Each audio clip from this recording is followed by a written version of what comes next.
Selamat pagi saudara-saudariku yang dikasihi Yesus Kristus. Kita bertemu lagi dalam tema agungnya, agama yang bersinar, dibawakan oleh Pendeta Adrison Ginting.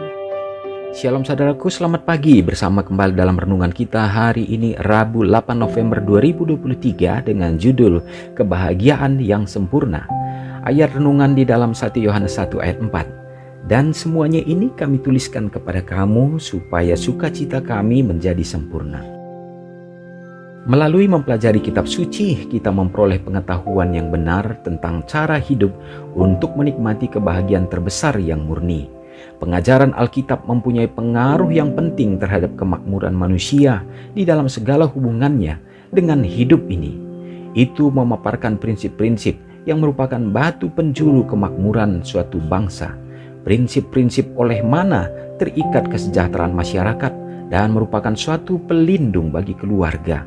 Prinsip-prinsip yang tanpa itu tidak seorang pun dapat memperoleh manfaat, kebahagiaan, dan kehormatan di dalam hidup ini, atau dapat mengharapkan untuk memperoleh kehidupan yang kekal pada masa mendatang. Tidak ada satu kedudukan di dalam hidup ini, tidak ada tingkat pengalaman manusia yang untuknya pengajaran Alkitab bukan merupakan suatu persiapan yang perlu. Jikalau dipelajari dan ditaati, firman Allah akan menyumbangkan kepada dunia ini manusia-manusia yang mempunyai daya pikir yang lebih kuat dan lebih aktif daripada yang dapat diberikan oleh penurutan yang seksama kepada segala perkara yang dicakup oleh segala filsafat manusia. Itu akan menghasilkan manusia yang tabiatnya kukuh dan teguh, yang pandangannya tajam dan pertimbangannya matang. Manusia yang akan menjadi kehormatan bagi Allah dan suatu berkat bagi dunia. Saudara yang kekasih dalam nama Tuhan, demikianlah pekabaran bagi kita. Sama seperti di dalam Yeremia 15 ayat 16. Jiwaku tergetar oleh firman-Mu karena aku milik-Mu. Oh, Engkau yang kekal, Tuhan semesta alam. Saudaraku, demikian bagaimana pentingnya kita harus memahami bahwa kekuatan Tuhan berada di dalam firman-Nya. Melalui kuasa Roh Kudus akan memampukan kita untuk bisa menyelami bagaimana kuasa daripada firman Allah. Alkitab ada di mana-mana, ada dalam kehidupan kita. Tetapi di akhir zaman ini menjadi tantangan. Manusia sudah semakin sulit dan tidak memiliki waktu dan juga kerinduan untuk mendalami akan firman Tuhan. Sesungguhnya di sanalah letak daripada kekuatan kita. Pada saat kita mempelajarinya, kuasa Roh Kudus akan mengangkat hati dan pikiran kita sehingga kita tahu bahwa kita harus bergantung pada Tuhan. Dan kuasa firman itu luar biasa. Sama seperti firman Tuhan katakan bahwa itu adalah menjadi satu lentera dalam kehidupan kita, di dalam jalan kita untuk mengerti dan juga untuk menemukan Tuhan kita Yesus Kristus. Dan ini yang dibutuhkan manusia. Dan dikatakan bahwa setiap orang yang sudah bergantung kepada Tuhan dalam mempelajari firman-Nya, maka pada saat dia menyerahkan diri kepada Tuhan akan diubahkan menjadi manusia yang berdaya pikir lebih luar biasa, lebih kuat dan aktif di dalam segala penurutan dalam melakukan hal kebenaran Tuhan. Semoga Tuhan menolong kita untuk menjadi cinta akan sabda Tuhan, dan mari kita mempelajarinya di setiap hari. Mari kita sama-sama berdoa.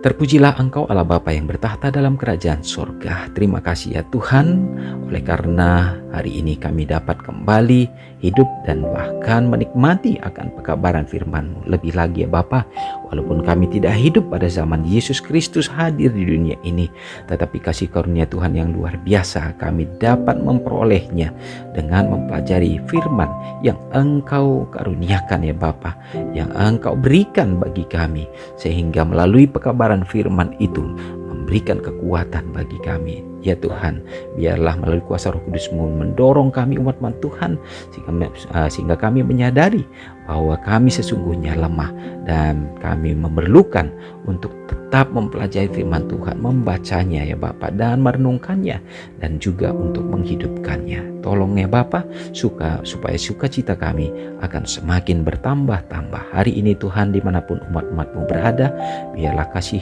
dan perlindungan Tuhan menjadi bahagia kami. Jadikan kami menjadi terang, menjadi garam dimanapun berada ya Bapa.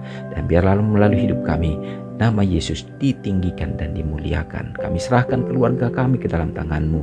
Biarlah melalui kehadiran Tuhan menjadi soko guru bagi kami, yang membawa kedamaian menjadi Eden yang kecil ya Bapa. Tuhan berkati juga bagi anak-anak kami dalam pertumbuhan, dalam perkembangan mereka. Jadikanlah mereka Tuhan menjadi anak-anak Tuhan yang setia. Bapa mendoakan juga tentunya bagi bangsa dan negara kami Tuhan. Biarlah kebijaksanaan menjadi bahagian daripada para pimpinan-pimpinan yang tertinggi sampai terendah. Lebih lagi harapan kami selalu Tuhan, biarlah kami umat-umat Tuhan dapat memuji muliaan Tuhan dengan leluasa dan menyebarluaskan kabar Injil ini, sehingga Yesus segera akan datang. Inilah harapan kami Bapa, dan biarlah kasih Tuhan menjadi bagian kami melewati hari ini. Ampuni kami Tuhan. Doa ini hamba-Mu serahkan hanya dalam nama Yesus yang sudah menjadi juru selamat kami. Amin. Selamat pagi, selamat beraktivitas. Tuhan Yesus memberkati.